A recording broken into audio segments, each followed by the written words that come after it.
So the things that I was going to look at today were the logistics side and the marketing side. So Dan from VDepot, they're absolutely rammed. So he can't join live, but I've had lots of conversations with him, and I can share a bit about what the logistics situation is for those of you that might want to stop sending stuff to Amazon because they won't accept your category anymore, and look at warehousing and those type of options. And then we'll have a little bit of look about what type of things you can do on Amazon to increase your marketing. Is there an opportunity on Amazon for you right now in the following categories? Okay. So the good news is delivery networks are working. So this is from VDepot this morning. Couriers are collecting, deliveries can be made. There are some types of deliveries that need labels on pallets, but that's particularly for large deliveries. Small ones don't technically need any extra labels. Couriers such as DPD and DHL are asking to know what's in the boxes so they can prioritize them, obviously, if it's food, baby, medicines, that type of thing. But there only be a small amount of delays that are a day or two. The delays aren't massive at the moment, so the shipping network is still working. And deliveries can be made because the borders are particularly closed to the movement of people rather than the movement of goods. So that means deliveries are getting through to Italy. VDepot has some clients in Spain that their stuff is getting through to the UK. So in a really, really challenging time, at least that particular part of the infrastructure is still functioning. Specifically, for those of you who do want to know, DPD, the parcel collection and delivery, is working. International, they say they're experiencing some delays, maybe up to 72 hours, and some costs are going up. For example, if you need to ship by airline, because there are fewer aeroplanes on the ground. So those type of things we might expect. Royal Mail is working as normal. Special delivery is now not guaranteed for 1 p.m, but it is guaranteed for the end of the day. And DHL is normal as well. So that's good, but I know that some of you are worried about if you're selling through Amazon, you may already now be out of stock, or in some of your products, or you can't get your stock out of the warehouse. What other solution do you have? So this is where the co-webinar with VDepot. VDepot are a third-party logistics company that are based in Norfolk, just outside Norwich. And they run inventory, they run stock management, and they'll ship out your products for you, whatever you've got. So I've had a chat with them this morning. They have a lot of clients that are very busy. Some aren't, depending on what the category is. And the person you want to talk to, and I really recommend you do because she's an awesome, awesome person who will just give you some free advice and help you, is Tash Forster. So she said that if you want to have a chat, please get in touch with her on that number or on that email. Typically, depending on how quickly you can get your stock to her, to VDepot out in Norwich, they can get you set up in a couple of days. If you're moving from vendors, if you're interested in moving from Vendor Central to Seller Central, they can certainly help you set up the SKUs, help you set up your Seller Central account. If you bring the stock in, they will check it and book it. Typically, it will go. They like to come in on a Wednesday for the whole stuff to go live and be shipped out from the following Monday.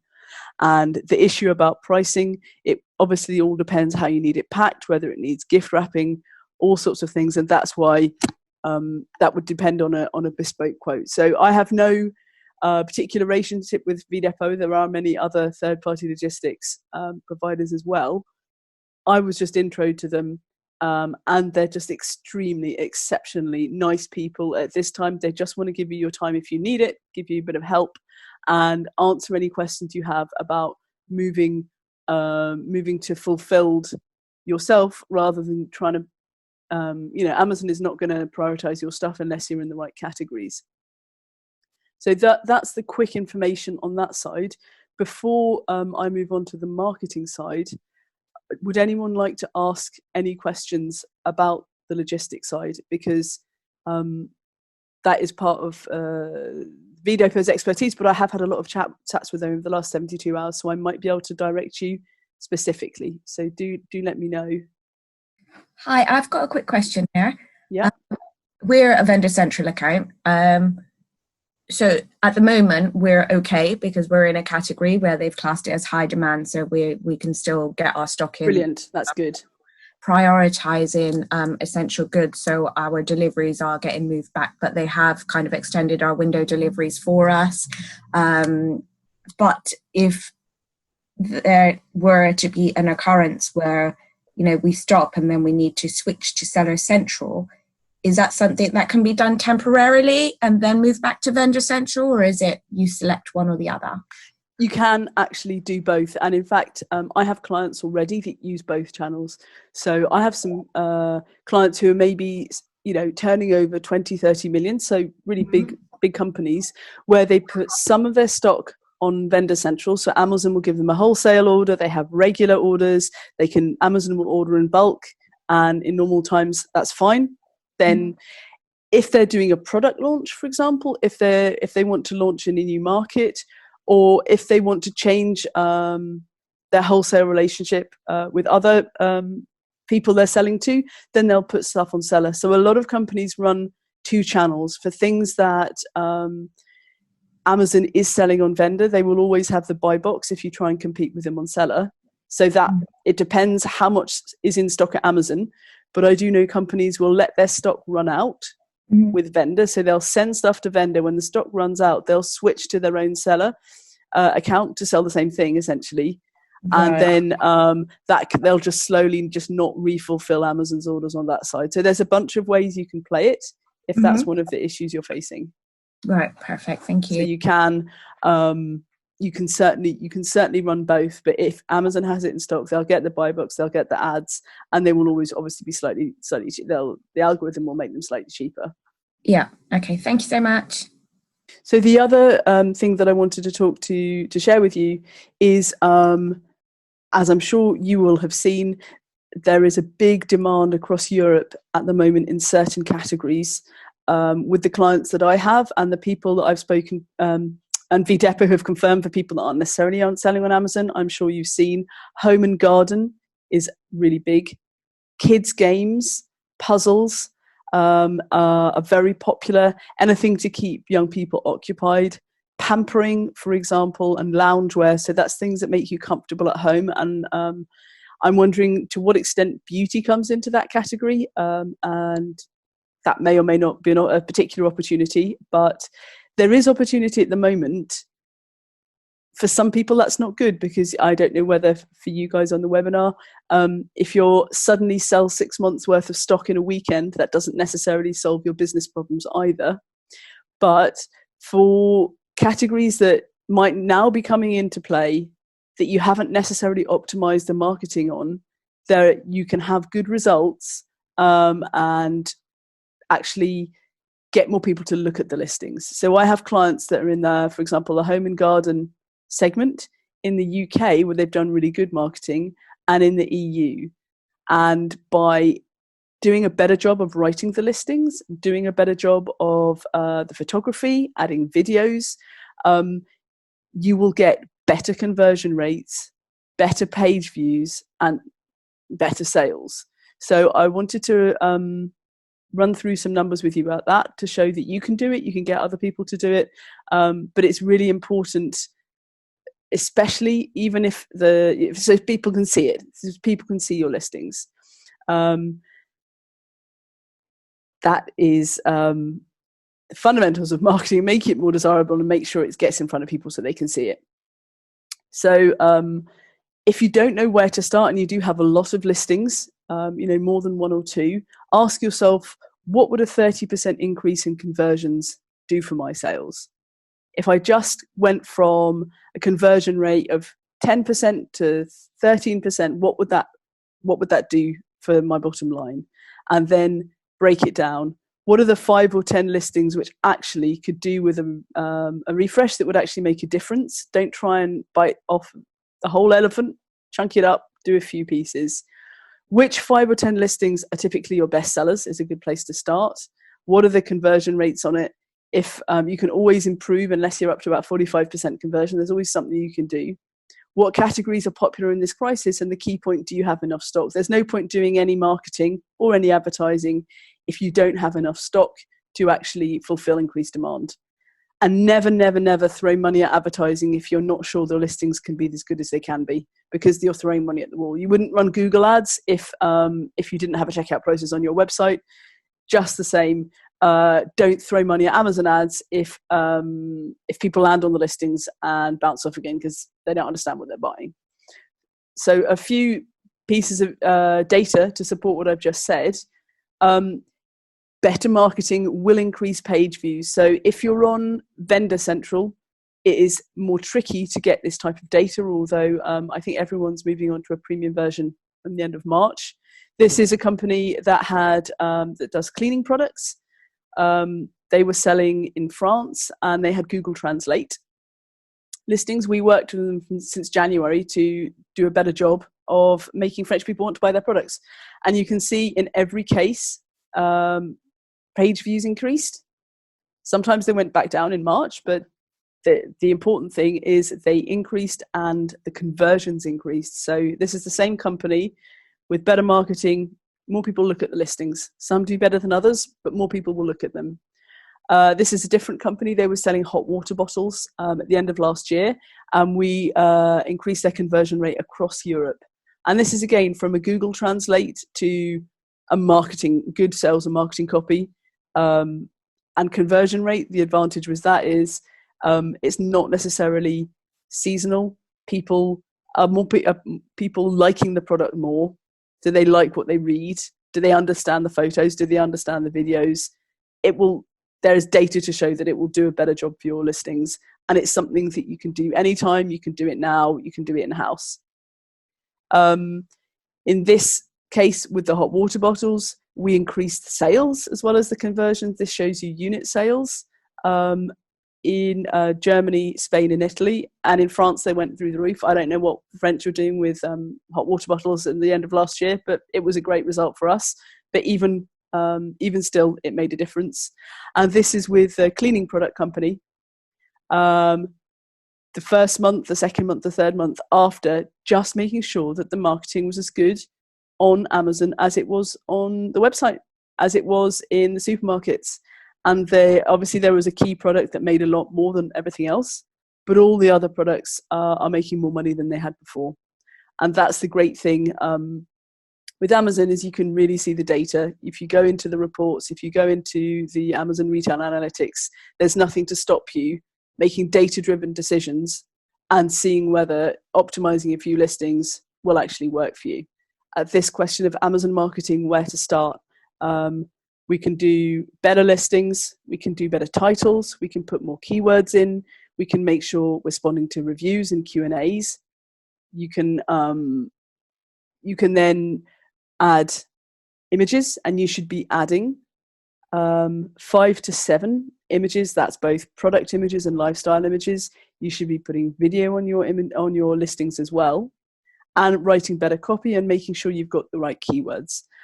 Does anybody have any questions about the things that you can do on Amazon marketing right now that will make a discernible difference, as long as you have a USP in your product and the price is more or less right?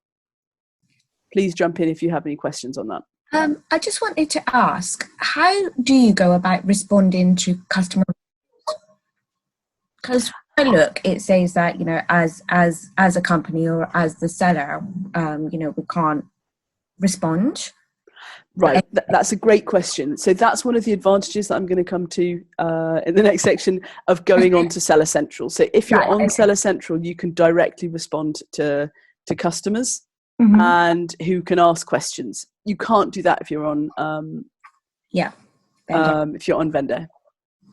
Okay, thanks. Any other marketing questions? Okay, that's all right. I'll just switch through to the advantages of moving on to Seller Central from Vendor. Is that you can control your prices, you can test new product launches and new market entry. You don't have to be reliant on a large wholesale order from Amazon. Again, you can deal directly with consumers, as Sadia's just asked, and you get a lot more data about buyer behavior and consumer engagement. You can see who you're sending to, and there are various companies that can offer insights into, or you can look in yourself using the data to understand what people's average order is, or how frequently they're buying your products. And it's easy to set up. It really isn't difficult. There's no minimum sale. You do get paid quicker as well. The only thing with all marketing, with any channel, whether it's Tesco's or Seller Central or a Shopify site, is that you do need some resource and to regularly look at the marketing to make sure that you're getting the best out of it. Don't underestimate the fact that if you're running all the marketing yourself on Amazon, somebody has to do it, and that does take time. Of course, you can outsource to awesome companies that do it, but or somebody needs to manage that, and that can take time as well. There are also referral fees. Shipping may be higher cost, and you have to handle the customer complaints. So those are some of the real broad view, or if you want to go from Seller Central to vendor, and jump in and ask a question if you'd like, anybody.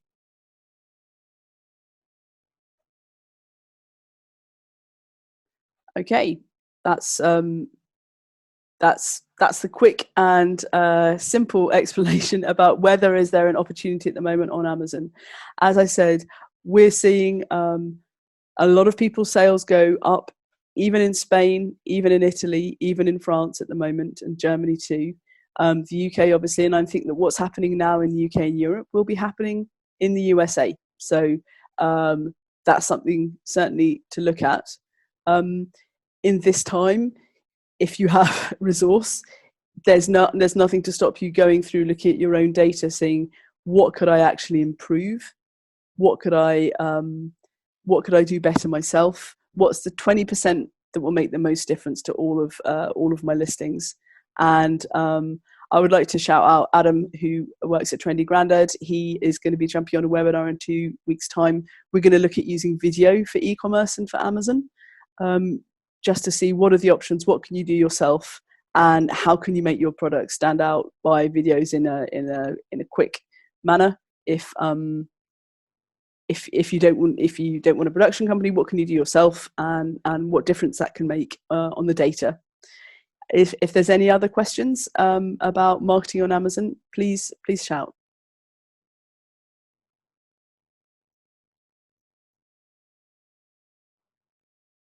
Well, in which case, if there's no more questions or things to ask, have a great day. I recommend you have a chat with Natasha if you're worried or interested about FBM. I'm always around to have a chat with anybody about what could you do to improve your listings, or what type of marketing could you do. Just hit me up. I would be very happy to talk through your options and see what are the gains that will make a difference. Google Translate is great. That can also help you. You don't have to lay out loads of cash. That can be a great start to launching in Europe, for example. So I'm always happy to have a chat with anybody if you wish. Sorry, Eloise. Yeah, go for it. I do have a quick question. Please do. With regards to sort of the marketing, we've sort of done everything we can, and at the moment I appreciate that it might just be that because we're sort of in the epicenter of the virus, which is why our sales they've pretty much gone into decline. So I'm looking at sort of year on year, where about a month ago we were sort of up 20%, and now all of a sudden we're down 20% year on year, and sort of week on week we're down, averaging about 18%. But we've done everything. Like our A+ content is all up to date. We're constantly changing it. We've re-optimized all our keywords on our sort of top selling lines. I'm driving AMS at the moment through our agency that we're using, and we've sort of switched the focus to sort of more, for us, is more sort of brush cleanser products. So self-care and masking, just makes sense. Yeah. In that sort of time where everyone's working from home, I appreciate not many people are going to want to buy a makeup brush at the moment. So but time to go hit it on TikTok, right? Who wouldn't want to start making videos and become a star? Yeah, totally. So, we've got some really good content, and we're constantly told by Amazon as well that, that kind of best in class for our A+ content. And, we've got it on every SKU. We've also put up A+ content in Germany now, because Germany is the one that we're trying to drive next. We want to see sort of massive growth there, half of what we're doing in the UK. But at this moment in time, it just seems like anything I'm doing in comparison to my US counterpart seems to be a struggle, because they seem to be on an increase and I'm on a decrease. So I don't know if anyone has any insight into. Do you have? I guess that the first thing that's to be fair, that's a question I get asked a lot when I'm talking to anybody about Amazon. They're like, "What can I do to increase? I've done everything I can." So on one hand, anybody can go look at your listing and say, "Oh, I'll do a bit more of this," or "Oh, I'll do a bit more of that." I would always say start by looking at the data. Yeah. And depending on whether you have access to Arab Premium or not at the moment. Yeah. That's where I'd want to know what actually you will be able to. You can't get specific conversion rate data on Arab Premium, but I would want to start by going through the data and saying what actually is working and what isn't at the moment. Yeah. A second opinion that isn't, of course I would say that, but a second opinion from someone that's not in your brand is also quite good, because sometimes you can, things that jump out that you didn't see. That would be another thing. A third thing would be to use brand analytics to see what people are searching right now. So I spent the weekend looking at what people were searching for across Europe and the UK. And we can laugh, but we don't have to laugh. In pretty much in every country in Europe, the first 10 searches are for face masks and hand sanitizer. Search number 12 is for jigsaw puzzles. About mid-15 is like fitness weights or resistance band. And then search number 18 is 1,000-piece jigsaw puzzles. You can see immediately everyone is getting desperate to entertain the children. And it might be that there are particular things that people are searching for, that it may even be worth, changing the keywords, that people have a slight tweak. I was talking to somebody selling, let's say, loungewear at the moment. And I saw that the monthly increase in search volume in France, for example, went from 5,000 in February to like the top 1,000 in March. Whereas in the States, it's still up at the 5,000 level. So there are various ways you can look at. You could get a second opinion on the listings, the photos, the videos. And I know that you're part of a big brand, and that's not necessarily something you can easily change, but you might be surprised. I would say have a look at the data and get someone to, depending on how familiar you are with that, to help you look through the data and make database decisions on actually what's happening. And that means kind of swimming through Arab Premium and really picking out the numbers and getting the Excels and looking at changes.